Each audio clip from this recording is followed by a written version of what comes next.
आश्रम शब्द जब हम यूज करते हैं तो इसका मतलब है कि मातृ को तो हमने पहले ही अलग कर दिया।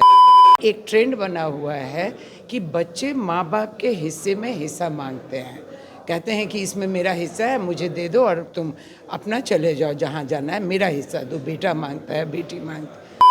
हम वो देहात का जो सॉलिड न्यूट्रिशंस है, मार है, साग है, गाजर है, मूली है, खीरा है, जो हमें अलाउ करता है खरीदने के लिए।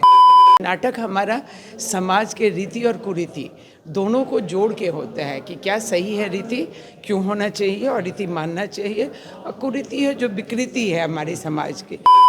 हमने उसका विरोध किया था कि आश्रम नहीं खुले, सरकार उसको आश्रम खोलने के बजाय उस पेरेंट्स बच्चे का, जो माँ बाप के बच्चे हैं, उसको इनकम टैक्स में रिबेट दे।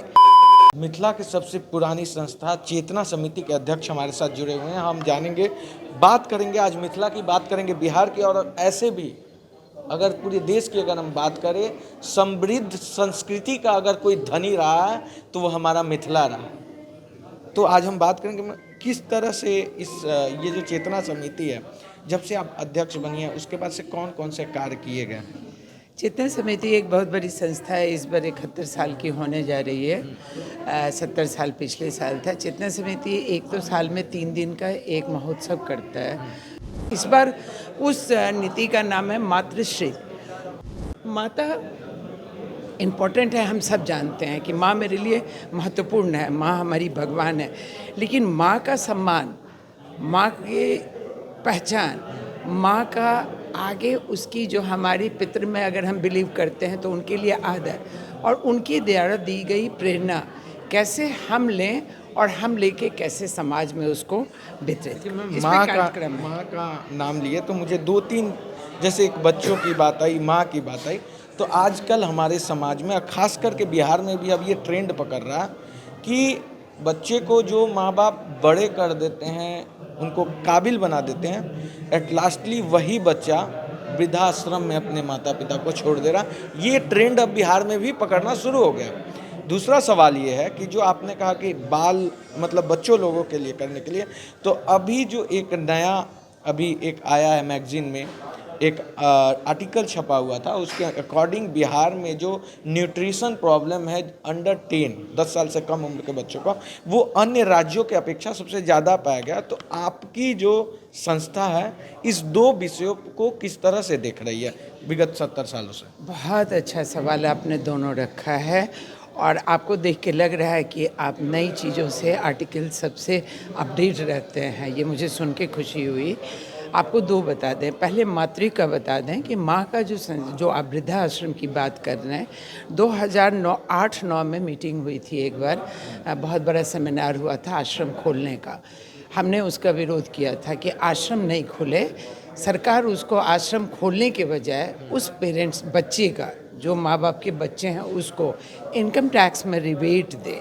जो बच्चा उस माँ बाप की सेवा में खर्च करता है तो उसको एक रिवॉर्ड और अवार्ड के रूप में उसे इनकम टैक्स में रिबेट मिलना चाहिए। जिसके पेरेंट्स घर में रहते हैं तो हमें आश्रम खोलने की ज़रूरत नहीं पड़ेगी, पहला।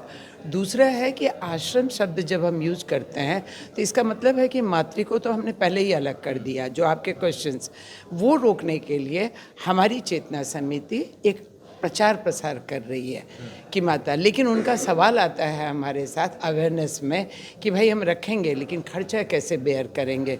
तो आपको पता है कि अभी हमारी बिहार सरकार, भारत सरकार कई स्वास्थ्य योजना दी है, तो वो योजना तो उन्हें मिलता है, लेकिन सवाल उठता है कि 5 लाख के बाद माँ बाप को अगर ज़रूरत पड़ी तो क्या उसका होगा। 5 लाख सरकार दे रही है लेकिन 5 लाख के बाद भी ज़रूरत पड़ेगी। तो उसके लिए मेरा कहना है कि आप सब्सिडी रेट पर उनको मेडिसिन मिले, उनको इनकम टैक्स रिबेट मिले जो अभिभावक।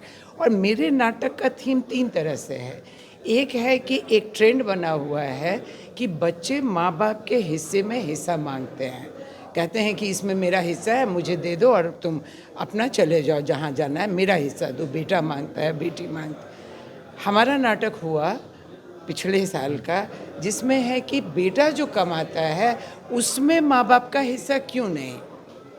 तो माँ बाप को अपने अधिकार मांगने चाहिए। मैं आपके द्वारा कहना चाहूँगी, बेटा बेटी सेवा करे, सरकार के द्वारा उसे रिबेट मिलना चाहिए, उसको इनकम टैक्स रिबेट होना चाहिए। अगर वो 30 स्लैब में है तो उसको 20 या 10% रिबेट दीजिए। उसके दूर करने में हमें समाज कैसे मदद कर सकता है, उसको दोनों को हम लोग दर्शाते हैं। 13 को हमारा फंक्शन है, उद्घाटन है 6:30 बजे, और उसके बाद कवि सम्मेलन, कवित्री और कवि का सम्मेलन है। उसके बाद 14 को हमारा 10 बजे से विद्वानों की विचार गोष्ठी होती है। उसमें तो वो अपने विचार और मंतव्य देते हैं मिथिला के विकास और मिथिला के इस पर, और उसके जो धरोहर है उस पर, तो वो है। शाम को सांस्कृतिक कार्यक्रम है मिलर स्कूल में। आज के दिन 14 तारीख को प्रिया मल्लिक, जो हमारी पारंपरिक गीत की बहुत बड़ी ये गायिका हैं, सम्मानित गायिका हैं, तो वो गायिका उस सांस्कृतिक कार्यक्रम में आ रहे हैं। उनके साथ हमारा अजय पीझा है, रीता दास है, कई ऐसे नेशनल लेवल पर, इंटरनेशनल लेवल पर जो फेम पाई हैं वो कलाकार हैं, तो उनका कार्यक्रम होगा हमारा। और तीसरे दिन हमारा होता है पहला बाल मेला होता है, जो बच्चों के लिए कार्यक्रम है, मिथिला के बच्चे को मोटिवेट करने के लिए, कनेक्ट करने के लिए कि वो अपनी संस्कृति और कला से, तो वो बाल मेला है। वो हमारा 2 बजे से बाल मेला होगा। उसके बाद हमारा आनंद मेला होता है। आनंद मेला का मतलब है हमारे यहाँ कि हम जितनी कुजीन है, 56 मिथिला के व्यंजन हैं, तो 56 व्यंजन के लिए हर एक महिला स्टॉल लगाती है उस 56 व्यंजन का, और वो अब वहाँ पे लोग जो हैं वो खाते हैं, पीते हैं। और व्यंजन का एक हमारा जो अपना तरह तरह का 56 बताया, लेकिन उसमें बहुत चीज़ जैसे खमहाड़ है, ओल है, अनरसा है, ये सब चीज़ है। हमारा बगिया है, कहा भी जाता है बगिया कि 56 भोग खिलाना हाँ, चाहिए। बगिया है, मखान की खीर है, तो बहुत सारे भोग, जो हमारा 56 भोग का जो आइटम सब है वो वहाँ बनेगा और लोग खाते हैं, वहाँ पे आते हैं। उसी से कनेक्ट, हमारा खाने के बाद कनेक्ट रहता है कि खाइए और फिर मनोरंजन के लिए बैठ जाइए। हमारा नाटक का होता है, जो कि नाटक हमारा समाज के रीति और कुरीति दोनों को जोड़ के होता है कि क्या सही है रीति, क्यों होना चाहिए, और रीति मानना चाहिए, और कुरीति है जो विकृति है हमारे समाज की। थोड़ा सा मेरा सोच अलग है, क्योंकि हम सनातनी हैं, हम सनातन को मानते हैं, और हमारा कहना है कि जो माँ बाप बच्चों को डायपर पहना के बड़ा करता है, क्या उस बच्चे का यही मतलब, उसका सिला यही मिलता है कि अब बच्चे को गवर्नमेंट सब्सिडी दे? क्या बोझ नहीं उठा पाए? क्या लग रहा है कि इसके पीछे एक ही कारण है, वेस्टर्न कल्चर का ज़्यादा आना और अपनी संस्कृति को, लोग को भूलना? यहाँ थोड़ा सा बच्चे की आर्थिक को ध्यान में रखें आप। तो उस आर्थिक स्थिति को तो माँ बाप भी उस समय झेल चुका है ना मैम, जब वो बच्चा छोटा था। तो क्या उस बच्चे की सोच में जो एक चेंजेस आई है विगत 2 दशकों में, मैं 2 दशकों की बात कर रहा हूँ, मतलब 2000 से 2024 के बीच जो एक यंगस्टर का एज में एक डिफरेंस आया है, और इसमें जो चेंजेस आया उसके पीछे का कारण क्या आप देख रही हैं? ये जो मैंने आपको कहा, ये उनकी दलीलें होती है कि हम अफोर्ड नहीं कर पा रहे हैं, ये दलील होता है। तो आश्रम में भी देने के लिए अफोर्ड कोई तो करता होगा, बच्चा करे या बच्चे के माँ बाप खुद करें, अफोर्ड कोई करता है। हमारा इसका इसलिए कनेक्ट है कि ये अभिव्यक्ति जो विकृति समाज में आ रही है आश्रम की, उसको समाप्त करने के लिए हम समाज के जो लोग हैं, जो सरकार जिसको हम कहते हैं, जो हमें सब चीज़ की व्यवस्था सरकार देती है, सब चीज़ करता है हमारे लिए, उसी में हम माँ बाप को रखते हैं। लेकिन जब हम माँ बाप को रखते हैं और हमारी आर्थिक तंगी है और हमारा अगर बजट हमें अलाउ उतना नहीं कर रहा है, माँ बाप ने भी कष्ट में पाला तो बच्चे भी कष्ट में पालें। तो माँ बाप जब पाला तो उस समय उसकी अपनी परिस्थितियाँ और बच्चे जो पाल रहे हैं उसकी अपनी परिस्थिति। तो उस समय माँ बाप ने सेवा दिया, बच्चों को बड़ा किया, उसी तरह बच्चा अगर बड़ा कर रहा है तो ये सेवा है, धर्म है, ये नितांत आवश्यक चीज़ है।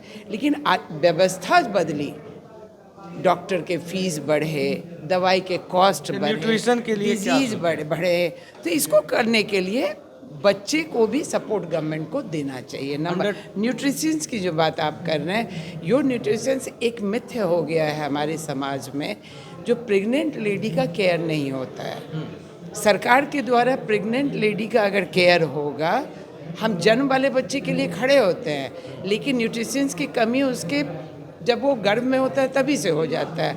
तो हमारी वो व्यवस्था है नहीं या पारिवारिक आर्थिक नहीं है, तो बच्चे को वो डाइट नहीं मिल पाता जो मिलना चाहिए। एक दूसरा कारण है कि लोगों का एक हमारे प्रचार प्रसार का माध्यम जो है वो ये बताता है कि ये फल खाएगा, वो फल खाएगा तो बच्चा तंदुरुस्त होगा।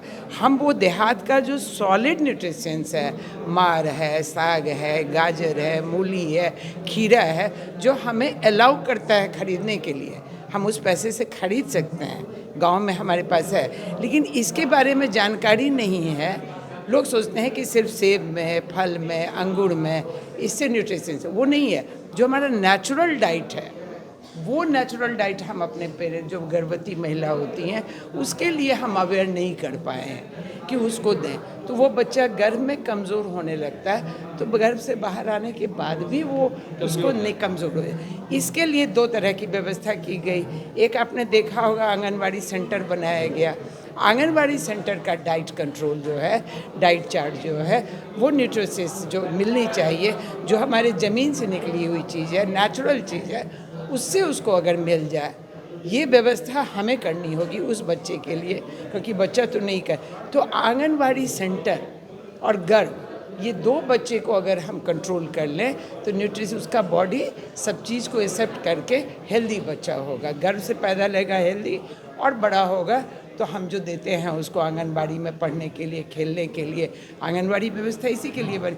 तो वहाँ पे न्यूट्रिशंस डाइट जो है, अगर हम उसको नेचुरल वातावरण का जो चीज़ देते हैं तो ये कमियाँ ख़त्म हो सकती है। मेरा कहना है कि इसमें अवेयरनेस नहीं है, इसकी ट्रेनिंग नहीं है, और इसकी व्यवस्था जो देगा उसको नॉलेज की कमी है। ये चीज़ अटक जाती है सोसाइटी के बदलती हुई सेंचुरी के साथ, कि सेब में है केला, तो सरकार तो प्रोवाइड आंगनबाड़ी सेंटर पर फ्रूट्स नहीं साफ करती। तौर पे इनका कहना है कि कहीं ना कहीं अवेयरनेस इन दोनों चीज़ों, ये जो मेन 2 प्रॉब्लम है हमारे समाज में, सोसाइटी में, इसका अगर निवारण चाहते हैं तो सबसे पहली बात है कि आप अवेयर हो जाएं कि कौन सी चीज़ें खानी है, कौन सी चीज़ें नहीं, न्यूट्रिशन को किस तरह से बैलेंस करना। और रही बात बुजुर्गों की सेवा करना, तो वो तो आपको तब होगा जब आपकी मानसिक स्थिति सुदृढ़ होगी और आप अपनी संस्कृति को समझेंगे, तभी जाकर ये जो एक मनोकृति जो आपके मन में पनप रही है कि आर्थिक स्थिति खराब हो जाती है माँ बाप का सेवा करने से, तो शायद आप भी एक दिन माँ बाप बन चुके हैं या फिर बनेंगे, और आपके बच्चे भी जब ऐसा करेंगे तब आपको ये समझ में आएगा कि जैसी करनी वैसी भरनी।